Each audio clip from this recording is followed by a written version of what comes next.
Ah, sale temps pour Jimmy, sale temps pour Jimmy, sale temps pour Jimmy. Même pas 5 minutes qu'il a sorti son son et les gars lui disent, hey Coco, tu vas repasser à la case départ, tu n'as même pas le droit de le poster. Et voilà qu'il est obligé, comme à l'époque où il avait fait son Taylor Made Freestyle, de retirer son morceau des réseaux, de retirer son morceau de sa place parce que le label Universal Music Group lui a interdit de le faire. Et oui, quand on a signé un peu le contrat d'esclave que tu as signé là, tu réponds à ton esclavagiste qui est Lucien Grange qui te dit, ferme-la et tout. Tu as essayé maintenant de le porter en justice, ils vont pas te louper et ils vont faire tout et tout pour que ta carrière commence à devenir rien du tout et on va oublier littéralement tes 15 ans de domination dans l'histoire de cette musique-là. Et ce n'est pas pour me faire plaisir, je l'adore tout ce que je vois là parce que clairement tu es un individu qui mérite tout sauf. Tu es un individu complètement dégueulasse.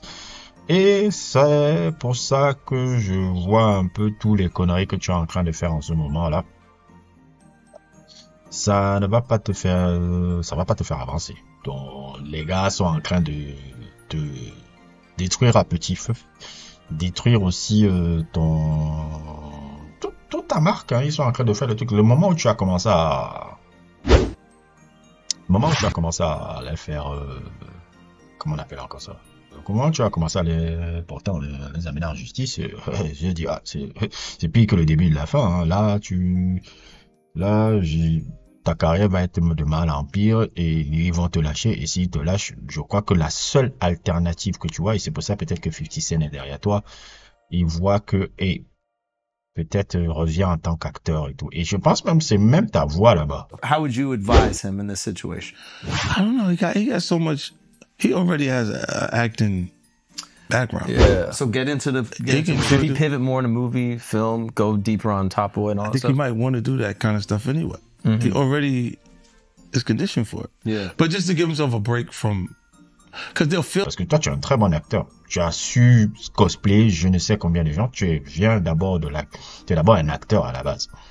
On oublie souvent ça, mais tu es un acteur à la base et tu es un très bon acteur. Tu as su cosplayer tous ces mecs-là pendant plus de 15 ans et ça a été peut-être le plus beau rôle de ta vie.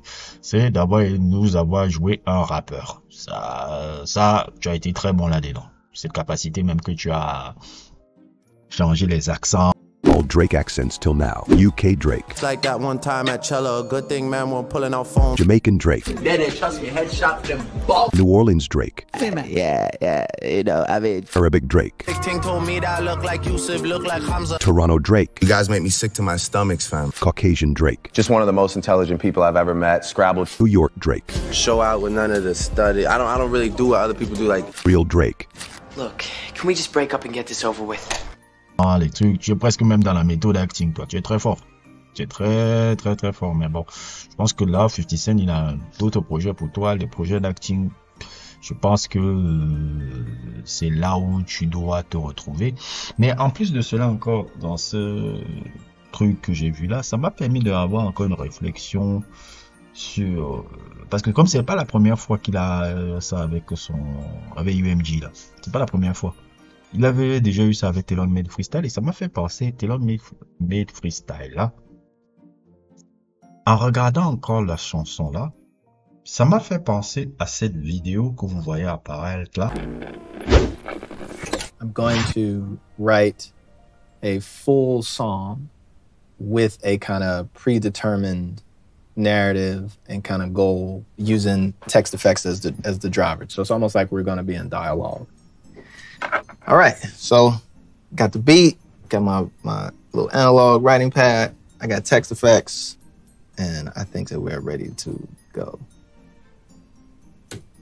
So I think I have the first line. I'm gonna just start it with what the concept is. So I'm gonna start with, you know, a glass of water. Right now, I'm not gonna use text effects or anything. I'm gonna just start with like kind of the beat first and this kind of open seed line.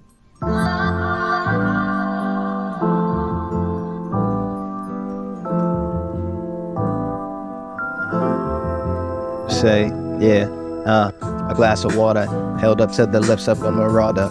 living like a order, a soda, hey, a glass of water, held up to the lips of a marauder. Yeah, I'm gonna do that. So I'm gonna do Sur cet individu dont j'ai déjà fait un sujet que vous voyez apparaître là. Le Obito du hip-hop.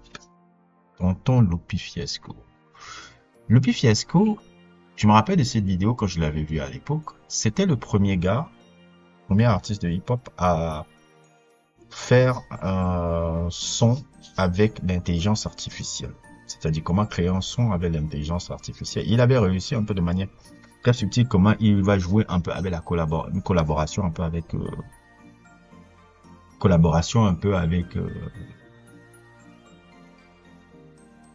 l'intelligence artificielle pour créer ce son qui s'appelait Glass of Water, je pense un peu. Et apparemment, je me rends compte en fait que c'est peut-être comme d'habitude des supputations, mais j'aime bien faire ça. Je pense que le hip-hop, c'est ça qui est magnifique avec ce genre de cas-là, c'est que tu peux arriver à des... Les gens pensent que le hip-hop, c'est seulement le swag, le truc et autres. Et c'est là où j'ai un peu insulté Drake. Non, le hip-hop, c'est vraiment un truc de réflexion. Pourquoi? Parce que c'est l'écriture. L'écriture te permet d'analyser des textes et des doubles ententes, des triples ententes. C'est ça qui est passionnant dans cette musique-là. Le hip-hop, c'est pour les gens qui réfléchissent. C'est pas seulement pour la vibe et autres. Oui, il y a un aspect festif, joyeux qui est intéressant, mais le hip-hop, c'est vraiment un thinking. C'est pas le wesh seulement là et tout. Et c'est ça qui m'énerve souvent quand les gens parlent de cette musique-là. Je dis, mais vous comprenez pas vraiment l'essence de ça. Retournons à nos moutons. Lupi Fiasco, il avait fait cette collaboration-là. Et je suis convaincu maintenant que le Tailor-Made Freestyle, c'est lui qui l'a ghostwrité Drake, notre ami Jimmy, pour faire le Tailor-Made Freestyle. Parce que le premier artiste de hip-hop à faire une intelligence artificielle, c'est Lupi Fiasco. Et quand vous voyez un peu les éléments qu'on voit devant nous là-haut, Lupi Fiasco est un défenseur de Drake en disant que non, Drake il n'a pas perdu ses batailles, Drake est un meilleur rappeur que Kendrick, Drake a plus de sculpture, la. Vous vous rappelez un peu de tout ça là, un peu là, il nous a fait un peu son Obito là. Tout, je me dis, est-ce que c'est pas toi qui as ghostwrité Tailor-Made Freestyle? C'est sûrement lui. C'est sûrement lui qui a ghostwrité et ça me fait encore plus mal de savoir parce que ce gars-là, franchement, il fait partie des plus belles artistes que ce genre musical ait créé, avec un catalogue de malade mental aussi. Même son dernier album Samurai dont j'ai fait un sujet là, c'est un des meilleurs albums de l'année 2024 en termes de hip-hop. Sincèrement, c'est un album incroyable et tout. Et je me dis, c'est quand même triste un peu de voir comment la jalousie de ce gars-là l'amène à faire ces choses-là, puisque bon, on va comprendre, il a une jalousie avec Kendrick Lamar depuis des années. On va dire, ils ont un rapport un peu bif et autres, alors que Kendrick Lamar, comme je l'ai répété dans le sujet là, il t'a rendu hommage plusieurs fois. I can't help but, to represent and thank somebody that helped me for enlightening myself.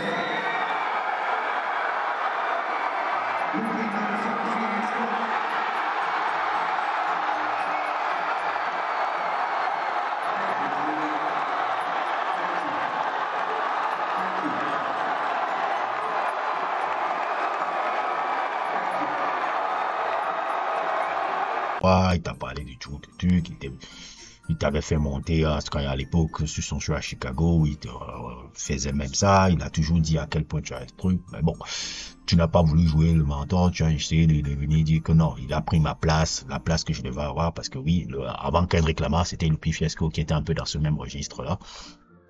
Je trouve que c'est un peu triste et je suis convaincu, mais je me rappelle même aussi, rappelez-vous de ce tweet-là. Alors, il fait un peu le truc de samouraï, là. Je parle de tonton Jimmy, là, dans sa story. Je me disais, ouais, c'était un shout-out sûrement à l'album Samouraï de, comment il s'appelle, là, de Lupi Fiasco. Parce que Lupi Fiasco, son album c'est Samouraï, c'est quelqu'un qui est vraiment dans la culture samouraï. Dans la culture samouraï, c'est un pratiquant d'art martial depuis le bas âge, puisqu'il a un père qui avait un dojo quand il était petit, donc c'est un vrai pratiquant d'art martial et tout. Et je me disais, Drake faisait un peu un shout-out à lui, et je suis sûr que dans le bif là, et Drake a été ghostwrité dans a été ghostwrité par Lupe Fiasco. Et c'est ça qui est marrant. Et je pense que c'est la première fois que je vois ça dans l'histoire du hip-hop.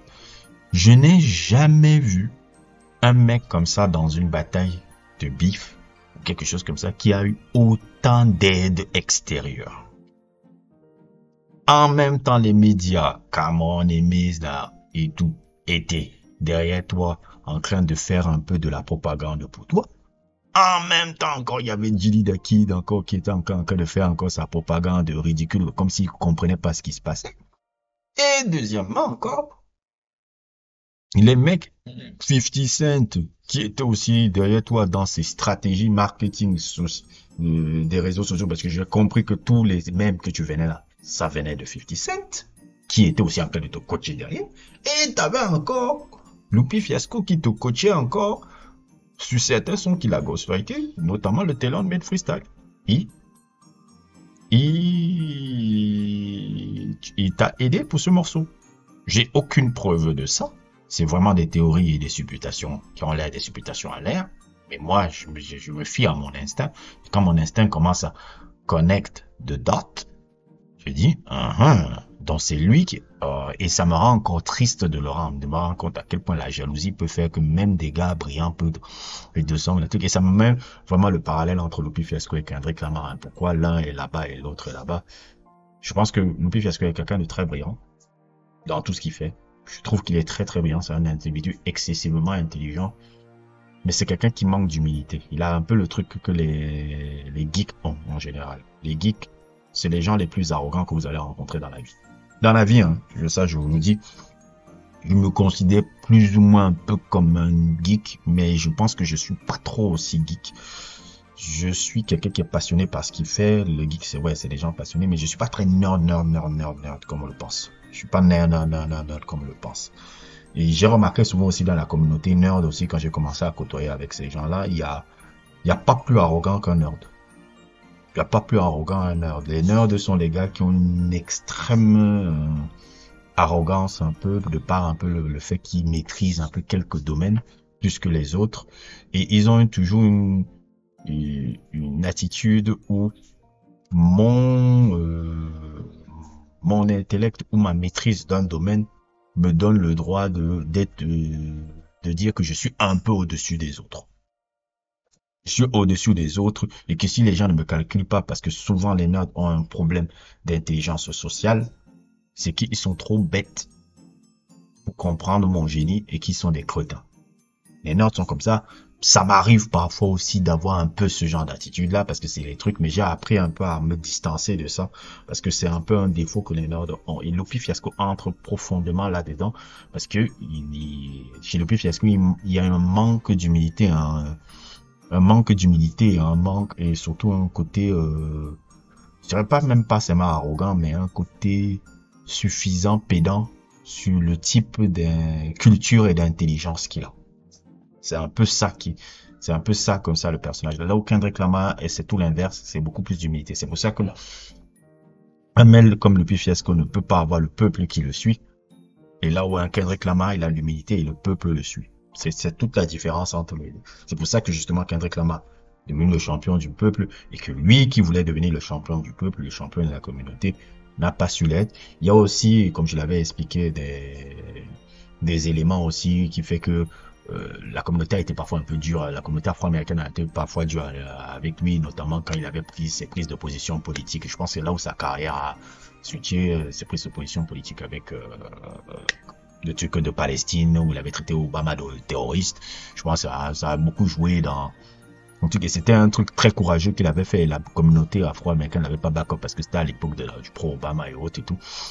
Ça l'a fait virer dans quelque chose après un peu de très négatif et je pense qu'il est encore salty par rapport à ça. Et quand il voit Kendrick Lamar, il dit, vous avez donné ça à ce gars-là, alors que moi, quand je faisais ça à l'époque où ce n'était pas cool un peu, vous m'êtes tombé dessus. Je crois que c'est tous ces trucs qu'il a dans la tête. Je crois que c'est pour ça qu'il a dit, oh, fuck it, je vais même partir vers le gars là, Drake là, pour juste détruire ta legacy et que tu ne puisses passer. Je crois que c'est tout ça. Je l'avais expliqué dans mon sujet, mais c'est un peu ça. Et ça m'a rendu triste un peu quand j'ai commencé à connecter les dots et ça m'a permis de comprendre un peu mieux la différence entre les deux.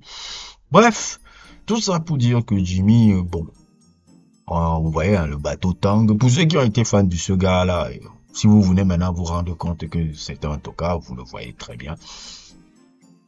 L'année va être très longue pour toi. Je ne fais que voir comment tu descends, ta descente aux enfers. Je vais commenter toutes les couacs que tu vas avoir. Ça me fait plaisir. Oh oui, toi, tu as le temps seulement de faire des sujets sur un gars qui n'a des millions et autres et tout. Oui, j'ai le temps. Oui, j'ai le temps. J'ai bien le temps de le faire. Et je le ferai tout le temps.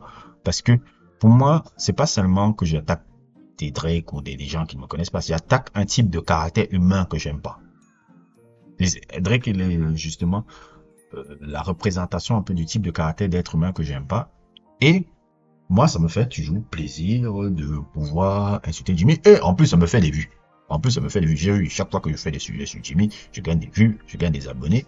Et c'est ça aussi le but c'est pour ça aussi que je fais ce sujet-là. Parce que je sais que, il y aura un abonné, 2 abonnés qui va se rajouter, des vues encore qui vont se monter, et ça me rapproche de la monétisation. Et oui, dans ce YouTube game-là, il faut faire un peu des concessions, et tu vois un peu les petits trucs qui marchent avant de faire les gros sujets qui t'intéressent vraiment et qui vont intéresser un peu le truc. Tu fais des petits sujets comme ça là, qui sont un peu vite fait, 5 minutes, 10 minutes, un petit bon montage, et voilà, tu ramasses tes vues. C'est comme ça.